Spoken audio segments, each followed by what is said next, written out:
chers amis cinéphiles, aujourd'hui je vais vous parler de Black Panther. Je sais que Avengers Infinity War est déjà sorti, mais je pensais que ça valait quand même la peine d'en parler. Donc voilà, c'est un film que j'ai beaucoup aimé, qui pour moi rassemble tous les ingrédients des films de super-héros, mais en même temps avec une certaine profondeur qui pour moi manque souvent dans les films de ce genre. Le film a été imaginé par Marvel à la fin des années 60, juste après la création du mouvement pour les droits civiques qui porte le même nom.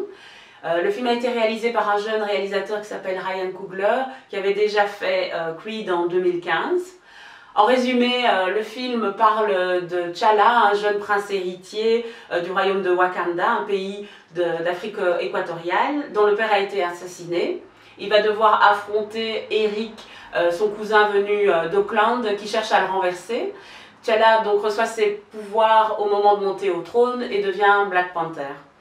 Donc c'est un film qui parle à tout le monde, où tout le monde peut s'identifier, en particulier la communauté afro-américaine, la communauté africaine et la diaspora du monde entier, parce que le casting est principalement noir.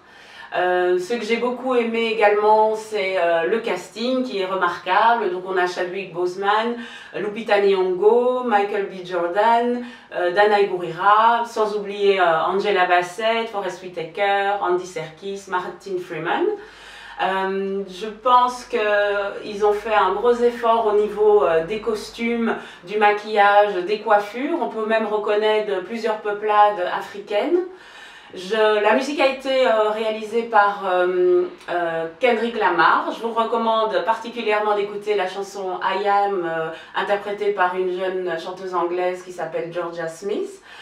Dans le film, ce qu'on peut dire également, c'est que le personnage féminin est vraiment mis à l'avant. On voit des femmes belles et fortes, en particulier les Amazones qui ont le crâne rasé. Moi-même, je suis partie chez le coiffeur le lendemain pour me tondre le crâne, tellement j'étais inspirée. Le personnage d'Okoye, interprété par Danai Gurira, est celui que j'ai préféré. Le personnage de Martin Freeman aussi. Donc rappelons que Martin Freeman joue le rôle de John Watson dans la série Sherlock, et Sherlock Holmes est interprété par Benedict Cumberbatch qui joue Doctor Strange, le film de Marvel également, donc la boucle est bouclée. Donc le film parle du royaume de Wakanda, un pays très avancé technologiquement grâce notamment à son vibranium, et montre aussi un pays où toutes les ethnies s'entendent et vivent en harmonie jusqu'à l'arrivée des méchants. Donc on est loin du misérabilisme habituel qu'on voit dans les films américains quand il s'agit de parler de l'Afrique, et donc c'est très inspirant.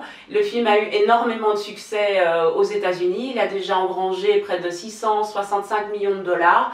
Il a dépassé Titanic et se place en 3e position au niveau du box-office en termes de recettes nord-américaines de tous les temps. Voilà, si vous n'avez pas encore vu le film, je vous recommande vivement d'aller le voir avant qu'il s'en aille des affiches. Je tiens particulièrement à remercier l'UGC de Brucker de m'avoir offert l'affiche qui est derrière moi. Je vous remercie d'avoir suivi cette vidéo. Si vous avez aimé, vous pouvez la partager et la liker. Je vous remercie également de vous abonner à la chaîne YouTube du Ciné Club d'Isabelle. J'ai également une page Facebook et un Twitter qui s'appelle le Ciné Club d'Isabelle.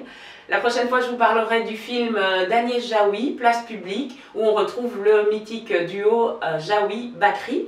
Encore merci pour votre soutien. À bientôt.